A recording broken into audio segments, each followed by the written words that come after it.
Ano ang sabi ng Diyos? Anak, iingatan kita. Amen.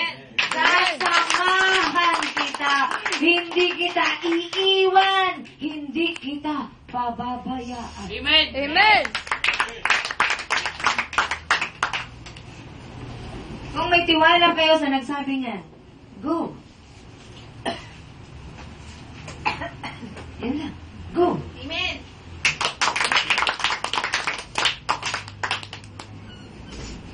Sa lahat ng narito, tatay ka man, nanay ka man, may paglilingkod kang gagawin sa buhay mo. Amen. Hindi yung lingkod lamang ay tatayo at magsasalita. Lingkod kayong lahat para sa isa't isa. Amen. Amen. Kung may asawa ka na dapat baguhin, baguhin mo.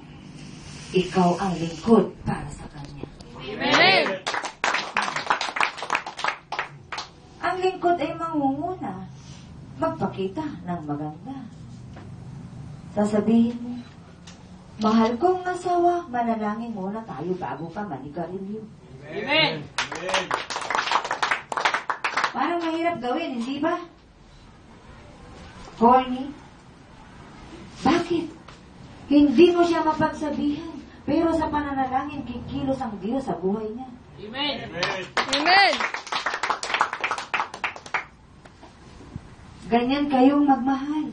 Huwag niyong hayaang mapahamak ang mahal niyo sa buhay dahil sa pag-tolerate ninyo sa mali nilang ginagawa. Huwag niyong hayaan ang mahal niyo sa buhay. Hindi niyo mapagsabihan sapagkat takot kayo, mag-aaway kayo. Para lang walang gulo, sige, hayaan na siya, maglasing, magkapon, magdamag. Pero alam mong mali. Ano ang sabi ng Diyos? Ang nakakaalam ng mabubuting bagay at hindi niya ginagawa ay nagkakasala siya. Amen. At mabuti ang sawayin mo ang taong gumagawa ng masama. At kapag hindi mo sinawayan, nagkakasala ka. Dahil alam mong mapapahamak siya, hindi mo siya sinasabihan. Amen. Amen. Sa ginawa mo, sinabihan mo nga, sumunod ka. Ay, anak naman eh. Ito na nga lang kasiyahan ni Daddy. Isa na nga lang eh. Yung 10 naging isa. Isa kapag kita mo. Kapag wala ka, 20 na pala. Amen.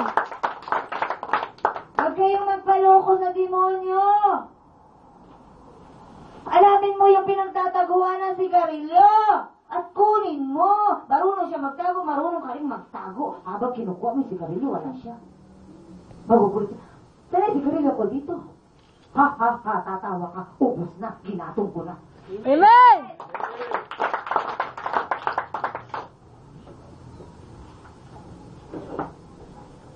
Kumilos kayo bilang mga lingkod ng Diyos. Sa loob ng tahanan ninyo, maglingkod kayo.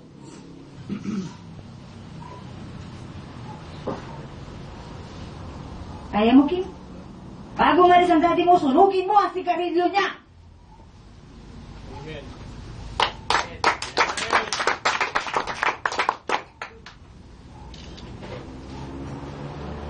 Kaya mo? Hindi ka ngingiti. Habang nasusunog ka, galit ka sa sigarilyo. Tingnan mo kung anong sasabihin ng daddy mo. Iiling lang niya sa'yo. Pagkatanam niya, ay ibababad ka na sa salita ng Diyos. Amen.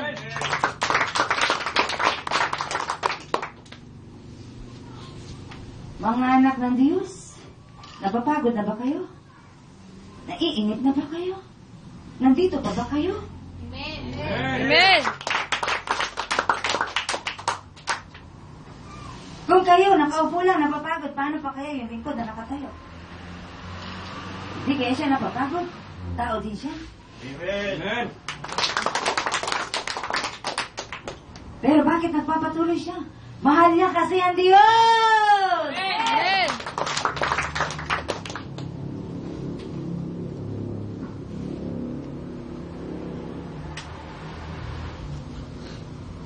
Sa isip ninyo, mahal ninyo ang Diyos at susunod kayo sa sinasabi ng Diyos. Amen. Ang pagsunod sa sinasabi ng Diyos ay pag-ibig sa Diyos. At ang hindi pagsunod sa sinasabi ng Diyos ay paglaban sa Diyos. Amen.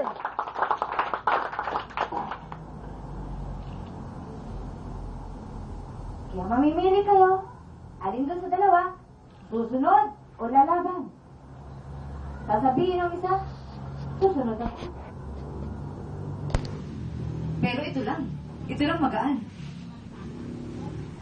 Hindi ako gigising sa alas 3 sa madaling araw. Wait ako. Pero sabi ng Diyos, gumising ka ng 3 a.m. Wala nakarinig. Amen. Nakarinig kahit isa.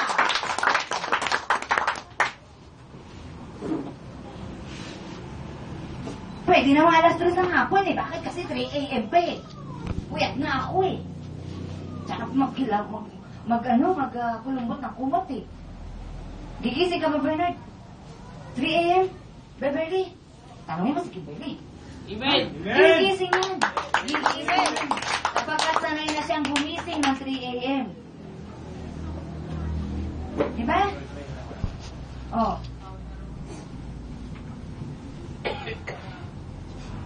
Yan. Ang pagkakaiba ng walang tanim sa mga may tanim na. Amen. May tanim ka na at nakatinig ka sa upuan mo at nakikinig ka. Diba? Kaya sa isang buwig, may bulok. May naiiba. Kayong mga magulang, gusto niyo ba may naiiba sa anak niyo? Diba hindi? Paano ba mangyayari yun? Magsikap kayo sa Diyos. Amen.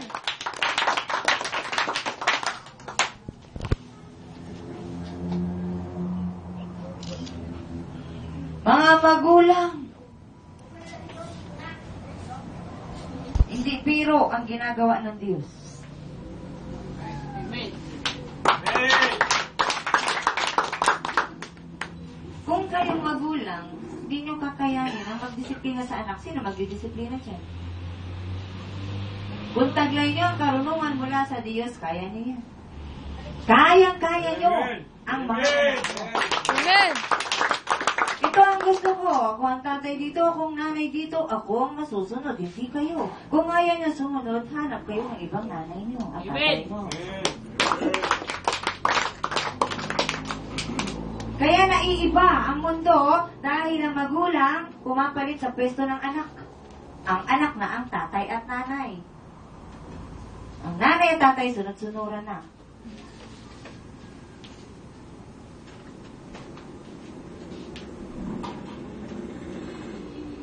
Kaya nangyari yan sa'yo. Para turuan sila na hindi lamang sa tinapay na abubuhay ang tao, kundi sa bawat salita ng Diyos na namumutawi sa labi ng Diyos. Amen. Paano kung mga nangha? Hingi ng hingi, kain ng kain, walang dasal. Pwede ba yun? Walang pakikipag-usap sa Diyos? Mabubuhay ka ba kasama ang Diyos? Na puro pagkain lamang ipapasok mo sa bibig mo at walang pagkain pang espiritual? Amen. At ano ang pagkain pang espiritual? Ang salita ng Diyos! Amen.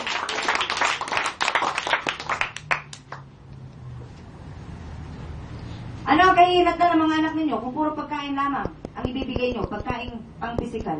Kapag kayo nawalan, susuwagin na kayo niyan. Ibebenta na kayo niyan. At ibebenta rin nila ang kanilang sarili sapagkat nasanay sila, nasusubuan lang sila ng pagkain pang pisikal. Ngayon, wag ikalulungkot kung kayo dumaraan sa ganyang mga pagsubok. Pisikal. Nawawala ng trabaho, may kadahilanan. Magbabad kayo sa salita ng Diyos. At hayaan ang Diyos ang kumilos sa buhay ninyo. Ha? Mga magulang na hindi pa kilala ang Diyos, mag-isip kayo. Away dito, away doon. Pag walang pera, problema, napakalaki. Kumain na simple.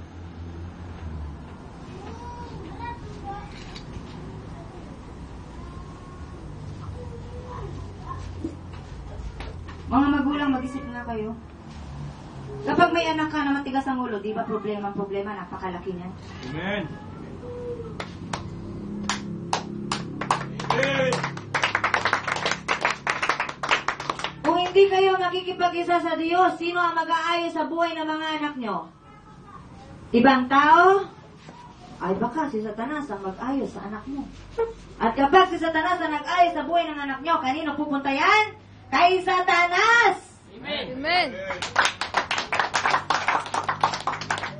Kaya kahit medyo mahirap, magsikap, naiayos ang buhay ng mga anak, pang-espiritual. Ang Diyos ang mag-aayos sa buhay ng mga anak ninyo. Magtiwala kayo sa Diyos. Amen. Kaya nangyaring ganito, special sa inyo ang gawain ito para ang lahat ng narito makarinig ng salita ng Diyos. Nasaan na yung nandyan? Nasaan na sila? Nasaan na sila mga pasaway? Sila ang mga kadahilanan.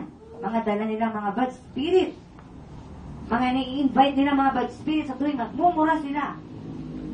Ha? Ang tao nagmumura, nag-i-invite ng bad spirit.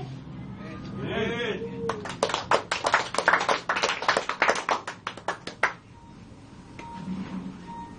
O, ano ang sabi ng Diyos? Siguraduhin ninyo ang kasalo-salo ninyo sa hapagkainan ay mga anak ng Diyos. Amen. Di nyo alam yan? Ipinapaalam sa inyo ng Diyos yan. Siguraduhin ninyo ang inyong kasalo-salo sa hapagkainan ay mga anak ng Diyos. Amen.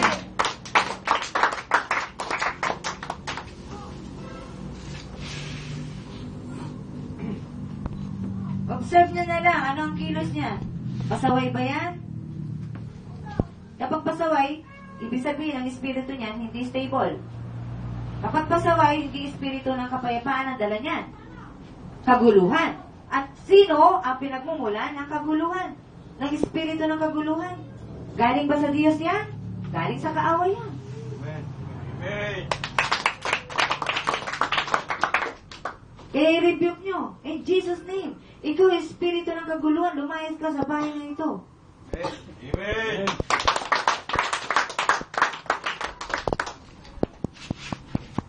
At yung tao may dala nun, matitigilan. Ako yata yan. Ako yata yung sinasabihan niya. Ang kaaway ay hindi tao. Ang kaaway ay espiritu umaali-aligid sa tao. Amen. Amen. Mga espiritong naghahanap ng karamay. Mga espiritong naliligaw. Walang kapayapaan. Kaya kapag walang kapayapaan yung tao, namatay yung kaluluwa niya, gala ng gala. Amen. Naghahanap pa siya ng katawan ng tao na idadamay niya. Kasi wala siyang peace of mind.